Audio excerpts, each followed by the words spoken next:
Hey, welcome to Trap Souls Podcast. We are here with my first ever and the first ever Paranormal Debate. Tonight we have Chuy from the Horrorwood, the series, How you doing? and our moderator, Spooky Steph. Hello. We'll just call her Spooky Steph. So tonight we are talking about haunted dolls and objects. Chuy is a collector. Stephanie is a collector. I am not. As you see my background compared to their background. We're going to get into this. Stephanie's going to do it. I just want everybody out there. I'm not here to debunk haunted dolls or haunted objects. I do have my beliefs in them. I'm here to make people question why there's so many out there and what are we doing in the paranormal field and which way we're going. I think it's the wrong way. So that's why we had a debate. So Stephanie, it's all you. Okay. So I guess my first question for you guys would be, do you believe haunted dolls actually exist? Or do you think that most people just misunderstand what haunted dolls actually are? Chuy, you're a guest. I'll let you go first, man. Okay, I appreciate it. I appreciate the first roll here. So on the question of do I believe? Yes, I do believe. As you can see, I collect for a reason. Now, there's a lot I could say about our collection in general, but the topic is haunted dolls and objects as a whole. And with that being said, is I do believe, I do see a pathway where, like, obviously, I think that people forget that a lot of these haunted objects have a lot of history that go behind them, whether it be, just regular, like, modern history, or it be religious history, or whatever the case. And I think that's something that I would love to educate people on, or any other investigator would love to, or a collector would like to elaborate on. But I am a firm believer. Is that it? You're done? That's all you got, Chuy? Okay, we'll get this. I mean, no, like I that's said, fine. It's a long show, like man. I said, I could go in an extensive No. debate of I can't wait to hear what he has what to I say. want to bring people. All right, that's brilliant. Well, let me take a little sip of this stuff here. Out of his Trap Souls mug. Trap Souls mug. There you go. All right. So this is my belief in them. So I do believe there are haunted dolls. I believe more there are haunted objects more than dolls out there. My belief in that is because I think it has to be personal to you for you to attach to it. And we'll get into the whole attachment possession thing a little bit later, but to attach to it, I always say, like, the desk that the author used, that was something special to him. That was something that made him happy. That was his best time in his life. So I understand why something would be attached to that desk or that piano. Dolls, I don't understand. We don't have a backstory on majority of dolls. You can You're make not a one girl. up. You can make one up. Yes. But usually you grow out of them, unless you're Stephanie. You grow out of dolls. I just started.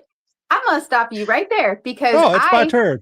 Actually didn't have haunted dolls until just like 2 years ago. I didn't have a single doll. Yeah, I get dolls for my kids to play with, but I just started getting haunted dolls 2 years ago because of Sierra, but we can get into that later.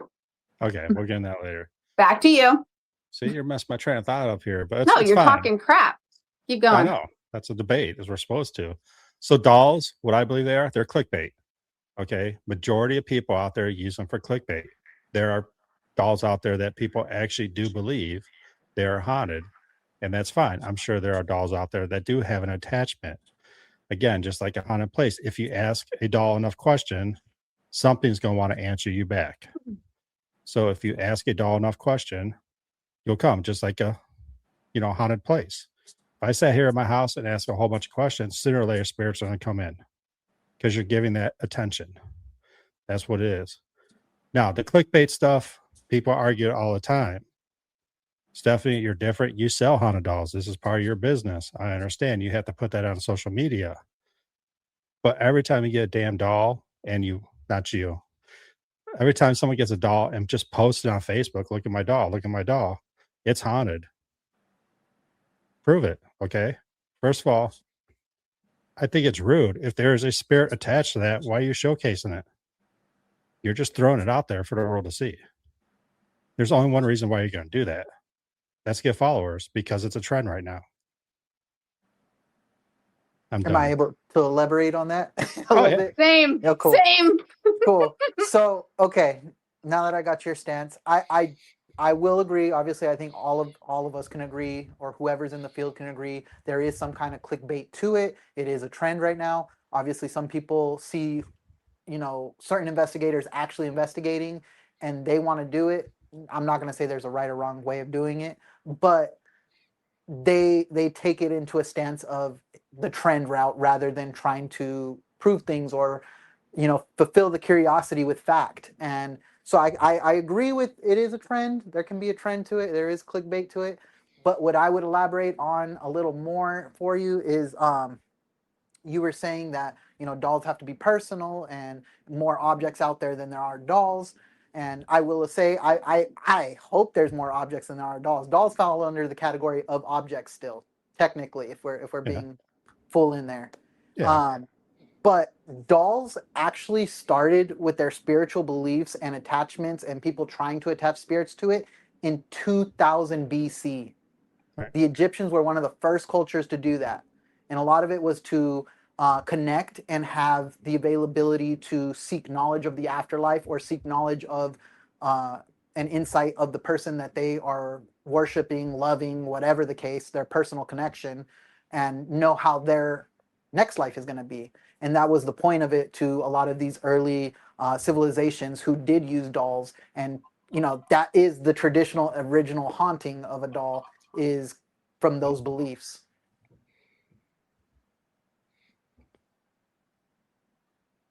I think that was a really good comeback because It was. dolls I like are haunted objects. Obviously, it's an object, so it can be haunted. I feel like a blanket could be haunted too. Mhm.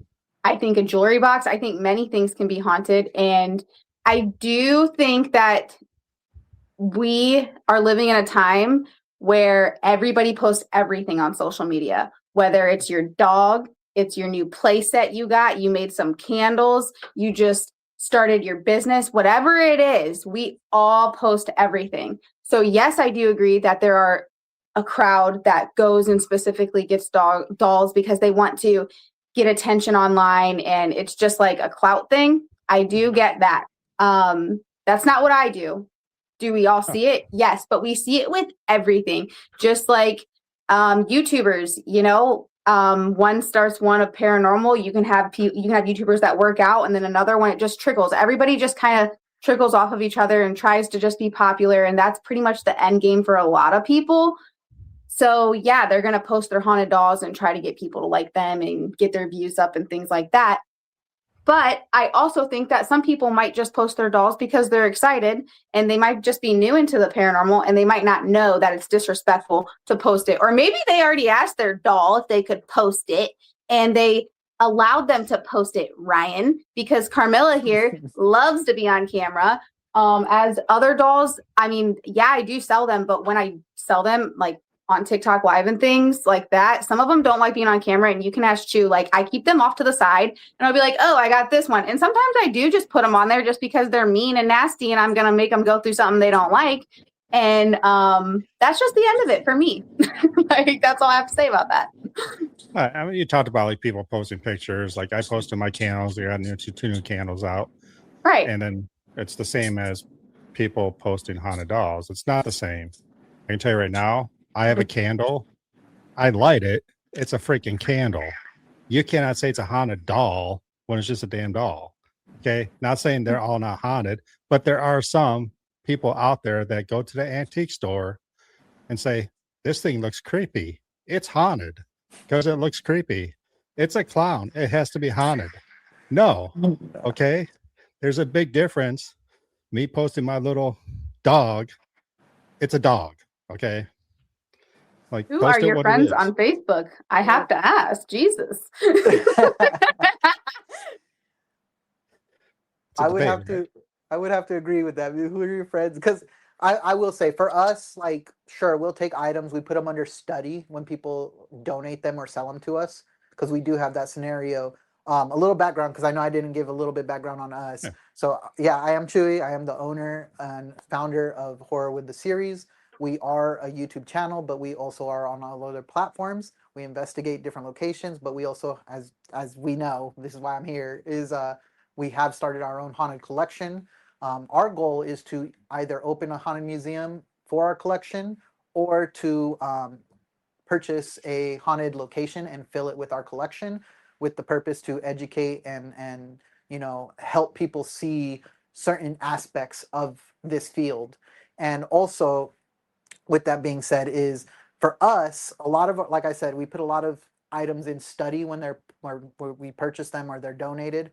But a majority of our objects up here too, we always try, because of what our goal is, to get official paperwork for them. A lot of these are very documented and date back to like 1800s or sooner than that, closer to our date now. Yeah, I mean, you said something right there. Like you put them through a study. Mm-hmm. That's the difference. Like a lot of people just buy them Mm-hmm. and say they're haunted. I had a feeling. Ooh, you had a feeling. Great. Okay. So we all have feelings. Not me, really. I don't really have any feelings. But I will say, with filling though, you are the best paranormal piece of equipment out there. You have to trust your intuition. You're not going to be right every time, but if you trust your intuition, the likely outcome is you're feeling something for a reason, whether it is a haunting or maybe you're feeling a personal connection to just the item itself and it not be haunted. But you got to trust your instinct as well, because you are the number one piece of equipment on any investigation. yes, you are correct. And yes, Stephanie, you're medium. So you have more feelings toward that. But we are going to save that for my next episode, Psychics and Mediums, coming up next month, probably. Because we'll talk about those intuitions. All right. All right. I mean, that's not bad. 12 minutes for our first question. What else we got, Stephanie? Okay. So, since you're a skeptic, why would a spirit choose to attach itself to a doll instead of a person or a location? Okay. So, like I said before, like if you give something enough attention, I think it will attach itself to that certain doll. If you sat there and talked to a certain doll and kept asking it questions, and that spirit wants to be heard, because that's what majority of spirits, I think we're all investigators here. Spirits want to be heard. They want their story Okay. out. So But if you're just what if it's just a doll that was left up in an attic and somebody finds it and nobody, you know what I mean? Like no one picked it up out of an antique store and you got a doll from your great great grandma or something that was her great great grandma's, something like that, and it hasn't gotten attention. Why would a spirit attach itself to that doll and it not a wouldn't. location? It wouldn't. Why would that spirit sit up in an attic for my great great grandmother for 100 years, not being talked to? And if I did find that doll, it'd probably stay up in an attic because it does not want to be talked to. Because if she wanted to talk to, she would have came downstairs and talked to me. True. Are you good? Am I? That's all I gotta say about that. Okay, got you. I got you. He's done. Go ahead. So you keep coming to the point of, a doll needs it to be a personal connection for it to be haunted or whatever the case. Keep asking it questions. Eventually something will answer because it wants to be heard. You're not wrong. But at the same time, in my experience, and I think my whole team can say this as well, and from the studies we've done, that's not necessarily always true, because like Steph gave the example of it being in an attic locked away, never seen until like who knows when, and then you go up there to clean out the attic. Oh man, oh rat traps, dust, spiders, oh what's the doll? And it definitely can still have an attachment.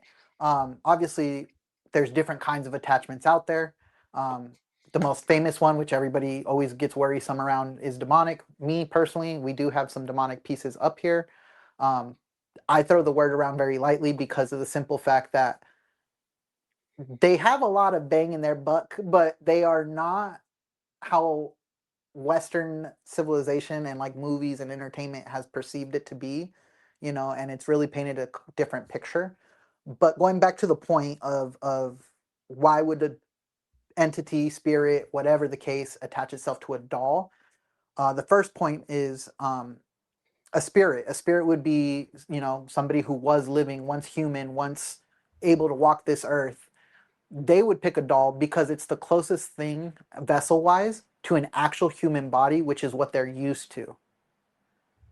Now, if we go to the entity side of the spectrum, demons and whatever else you want to include in there, they would pick something that's human-like because they want to communicate, they want to talk, and what's the best way to get somebody to trust you is look like each other. You know, if we look like the same species or similar, it makes me more inclined to talk to you, because I'm not going to go out and talk to a werewolf coyote looking bear just because I feel like it. You know, that would be very uncomfortable.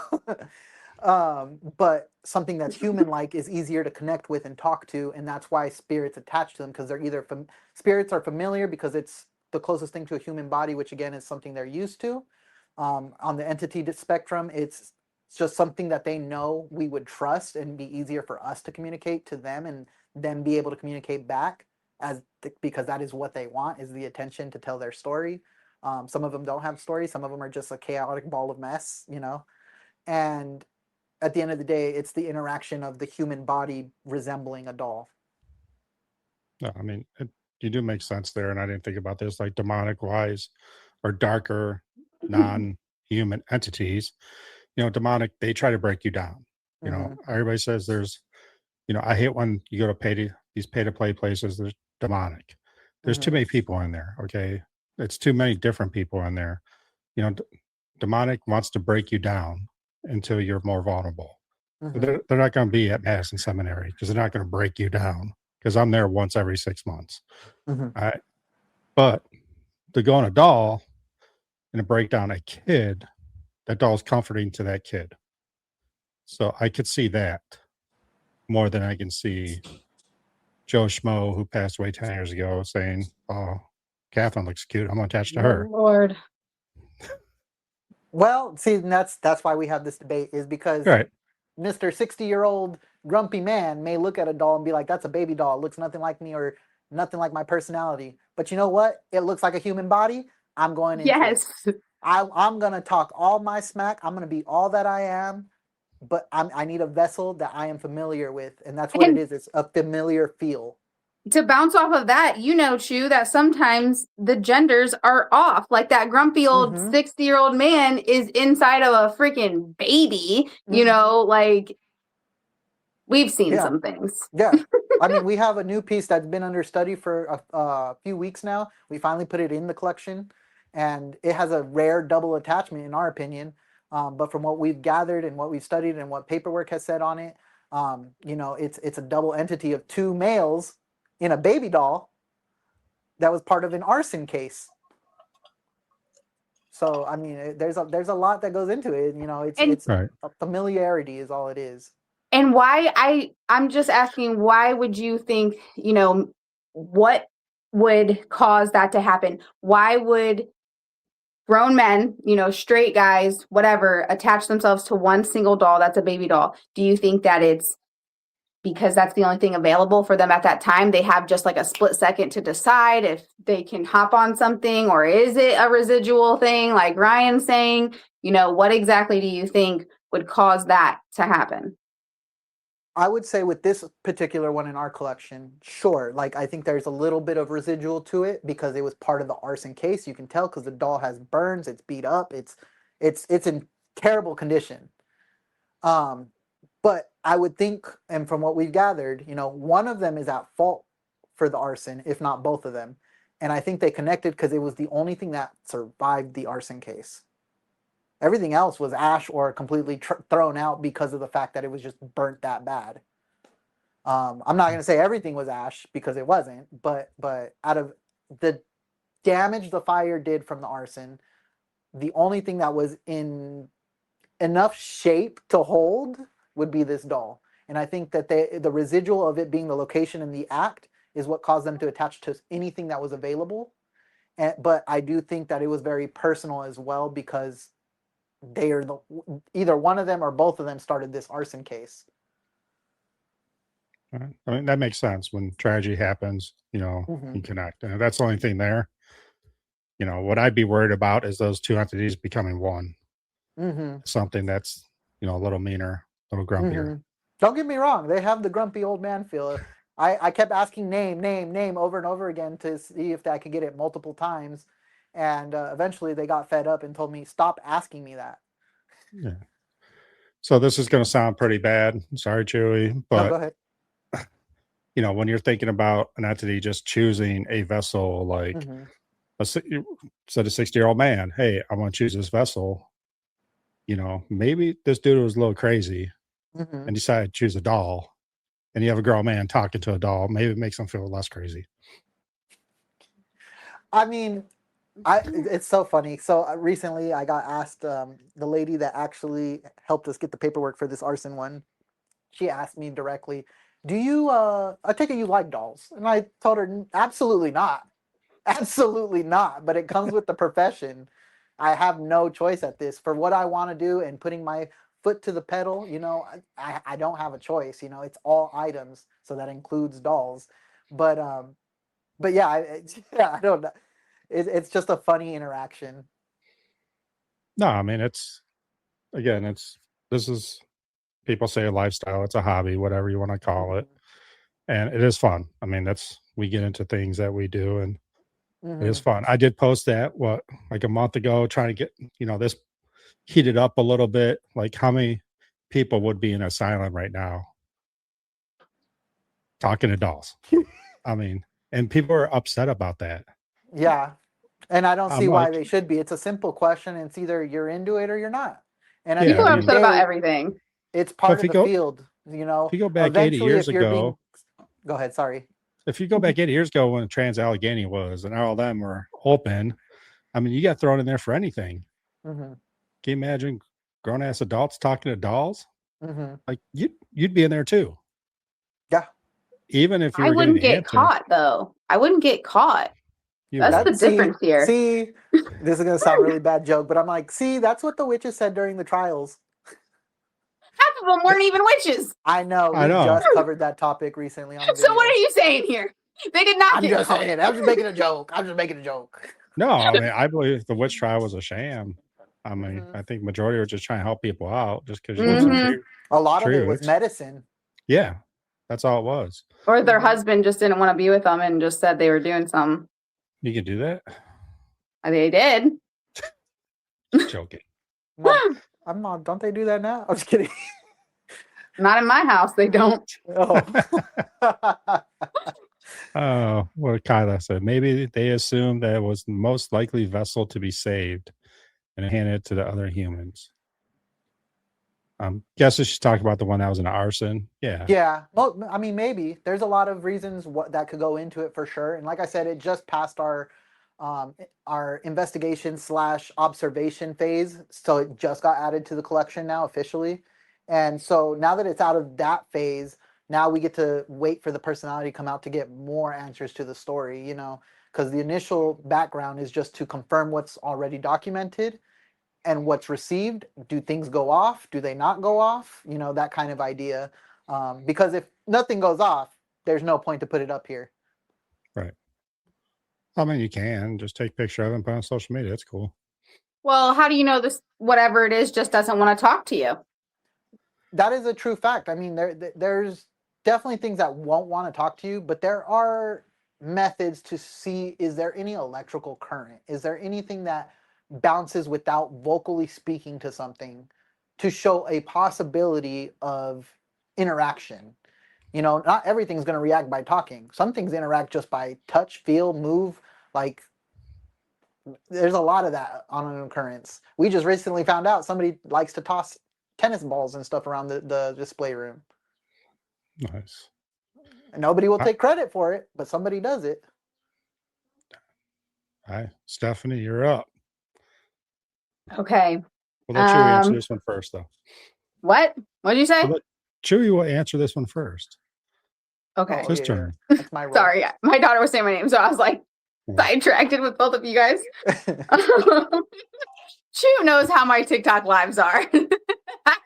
They're very much like mine. Okay, so do you think that selling haunted dolls is ethical? Is that the whole question? Mm-hmm. Okay. So, ethically, we are human, obviously, with the way life is, the way the world is. If you're in a market, you're gonna want to try to profit. I get that completely. Because obviously everybody would love to work in their dream hobby or profession, and not just a 9 to 5. Everybody wants to work what they want to do. So I do find it ethical as human beings to sell, but I also find it unethical if you're not. If you're like, I saw a doll the other day, and this doll had no documentation, and they had it up for $4,000. Why? You know what I mean? Like, let's make it make sense. But like, also, I do find it ethical that people do the research and actually sit there and incubate to see, is this doll actually active? Is it actually have an attachment? At that point, like, I do find it ethical. Everybody runs a business. If that's your business, that's your business. Me personally, nothing you will see in Horrorwood's collection will be ever sold. That is for us. That is 100% us. But if you're in that market to sell, I do find it ethical, because again, the number one word is business, and I get it. Everything is a business transaction. You got to make money. That's just the way the world is. I do find it ethical as humans. But the only thing that I kind of disagree with professionally and personally is, why are we going to mark an item so high up that doesn't have, certain history, certain documentation, certain, you gotta, it's just like if you go to buy a fridge, you want the specs on the fridge. You're not going to just drop thousands of dollars on a fridge if it's the worst fridge ever, but it costs the same as the best fridge ever. You might as well buy the best fridge ever, So it's like, you need concept as to why the price is what it is. I don't think certain objects or dolls should be thousands and thousands of dollars. Granted, we do have a doll that is $1,000, but Yumiko comes with so much history, so much documentation, so much background story, so many owners who have documented their experiences that were not paranormal, investigators, but still documented it. She goes back to histories in Japan that are certain eras. She has the artist that created her vessel. He signed it. So like, you know what I mean? It goes art, it goes history, it goes. So there's a reason why I could see her price tag being up there. Thousands is a little tight for me, in the sense of like, $1,000 for an item. But you know what? It comes with all of that. Versus, some schmo item that you go, I don't know, thrifting for, and you use nothing, and you pick it up and you're like, cool, this doll is haunted. It is now $500. No, please sell it for like 30. That's all I have to say on it. Yeah, I'll jump on that. Like you said, like a $4,000 doll, someone's going to buy it. That's why they marked it up. Do they believe it's haunted? Probably not. The person that's selling it, the person buying it, yeah, they're going to go put it on social media. They're going to be like, this is the coolest thing ever. They're like, well, that doll's not haunted. I paid $4,000. Oh man, that's the most haunted doll ever. You pay $4,000. I think better start walking up and doing the dishes or something. I'm telling you, like, you better start vacuuming my house. I'm gonna block you from seeing my doll post, even though I don't even post them. You have like this vendetta against people posting their dolls. I'm gonna post my doll washing dishes and vacuuming now. Yeah, I mean, you would sell that for $4 or $5,000. I'm telling you right now. But I'm saying that part, is only worth what people will pay for it. Mm-hmm. Yeah, I definitely agree. All of my dolls are honestly pretty much under $30. You can ask Chuy. I have to stop. I have to put a limit on him, or he would have them all. But I would say that they talk all the time. They actually chose each other to be with. We used the equipment. We had a whole tripwire going, and 2 of them picked that they were going to the same home because they were best friends, and they live happily ever after at Chuy's house. And I don't know how much he paid, but it definitely wasn't over like $50. Oh, keep going down. Put the bar lower. It was less than that. And honestly, I just think that's wrong. People that do that, you're a liar. So why are you marking the price up that high? And what doll is $4,000? Unless it's some historical freaking item. Yeah. I'm sorry. The most I've paid for a doll was $100, and she's 102 years old. I got her in the Smoky Mountains. I mean, she's the first Dolly Parton music player. Yeah, she is haunted, but we keep her behind a glass and we don't put her on camera because she's crazy as hell.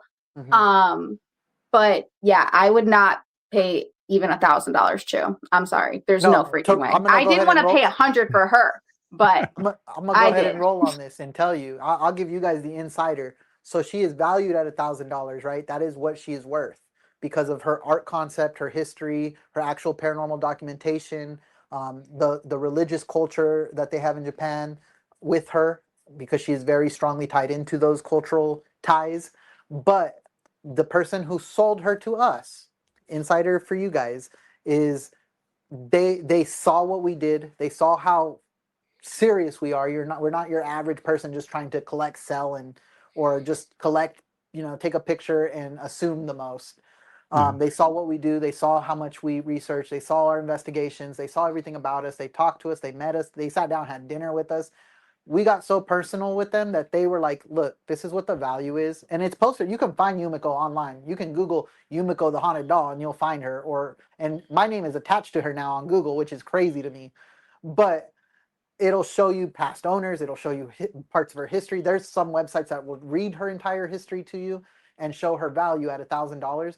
The person that gave her previous owner gave her to us for a lot less than that at a very, very, very reasonable price. But her value is $1,000. But they did it because they saw what we do. They saw how serious we are. I will never say we're professional ghost hunters, because to me, when I hear the word professional ghost hunter, or the phrase I should say, in my head, I'm like, if we were professionals, we would have all the answers to what the phenomena is. We're still figuring it out. So I will never call myself a professional, but they were like, you guys are very professional. So we'll sell you at this X amount of dollars, which I will disclose that with you guys for her and the attachment that's with the urn that came with her. We only paid $150 for an $1,000 value, and an extra item. So because you respect it. Mm-hmm. And they saw that, and that's really what it comes down to on an ethical level. Is they know the value, but ethically they were like, I know this is a good home. I know what you're going to do with it. I know how it's going to be treated. Please. And yeah, I guess even my, doll is worth, you can look her up as well online. You won't find one. Honestly, they're so old and rare. I think it was like $500 she's worth, but I also only paid $100 exactly. But these people just wanted her out of the shop. They did not like the vibe. So that's how I got her. I understand that. But they did have her for $200. I was like, no, I'm not going to pay that. But yeah, that's how I got her. Are we on to the next question, or let's roll? Does Negative Nancy have something to say, Brian? We'll wait till the next question. Okay. No. Okay, so what would be the most convincing haunted doll experience that you've ever had? I woke up and vacuumed my living room. I'm filming a TikTok of a vacuum. I swear. All right. So I've said this story before. Like I said, I'm not here to debunk dolls. I do believe there are some dolls haunted out there. And, I just don't like the craze it's creating. And we'll get that in a second. But I did have an experience at my house with a doll. It was my grandmother-in-law, I guess you want to call her. My mother-in-law's grandmother had this doll. It was, whatever, 2-3 feet high, like American Girl doll size. My daughter used to dress it up, blah, blah, blah. Thing was creepy. Always stared at you no matter what. So when Alexa was out and it was big, I worked night shifts. So I'm playing video games, and I heard a laugh, like a girl laugh. Hey. But that's when Alexa was doing that. People were like breaking into Alexa and making that laugh. So I'm like, whatever. Started doing it again, playing my game. This thing laughed again, like a creepy laugh.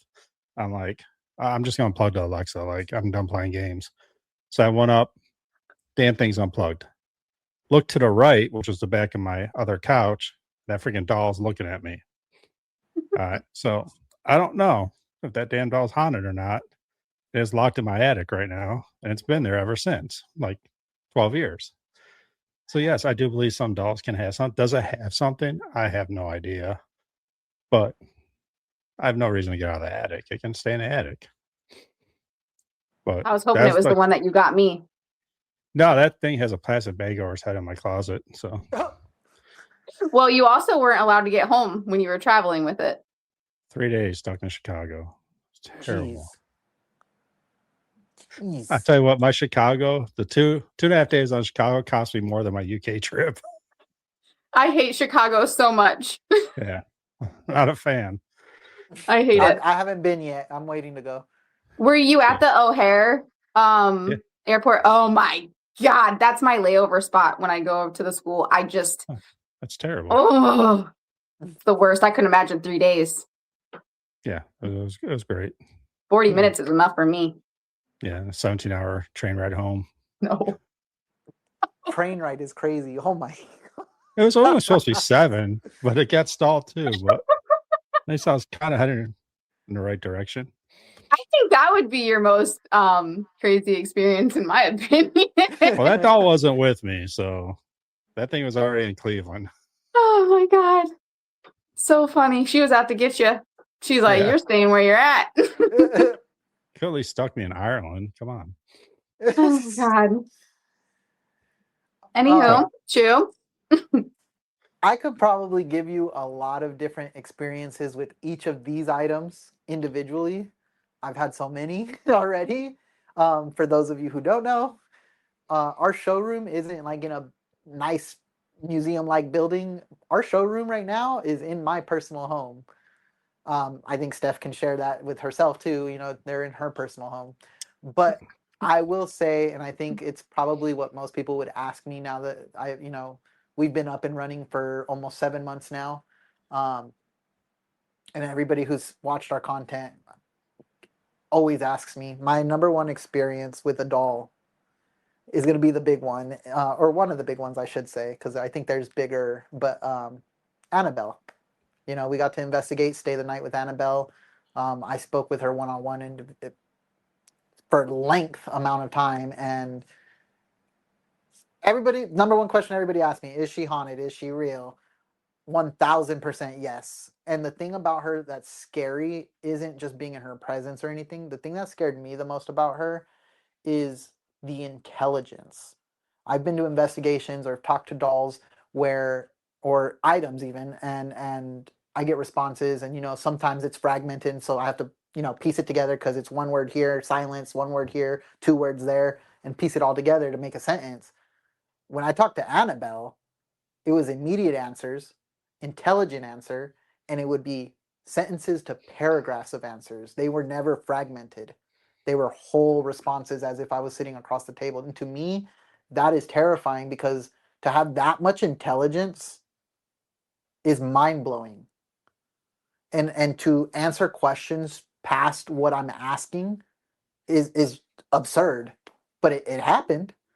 And so Annabelle for me is definitely one of, as of right now, probably my biggest experience with any haunted doll or object at the moment. So you're talking like answering sentences, paragraphs. Like, what were you using to get this? We Like, used was it Spirit Box? we would run Spirit Box. We would have somebody EVP. we had somebody run a Spirit Box, DR60 for EVP recordings, and then we also we're doing Estes method, and our Estes method, we even got to the point where I sat alone under Estes and had everybody go to the highest floor of the Warren house and ask their questions from up there. Nice. I love that. And it was instant. It was exact. There were points in our video where one of my team members, Sage, she turns and she's like, I heard something in the living room, and you hear me speak under Estes all the way in the basement with Annabelle say, oh, did you? Immediately. And it's like, the responses were too exact and too elongated to be like a normal occurrence. No, You I'm think glad you said Annabelle those is? 3 Oh, sorry. things. Go ahead. No, I'm glad you said those 3 things. If you said app, I probably would have just kicked you out right now. Just let you know. I will say we do use apps. We only use 2 different apps, but we only use them to have extra stuff to use. Right. Because if 5 billion pieces of equipment go off and the 2 apps go off and they all say the same thing, how do you explain that? You can't make it up, Yeah. But we don't fully invest on apps. Okay. You can stay.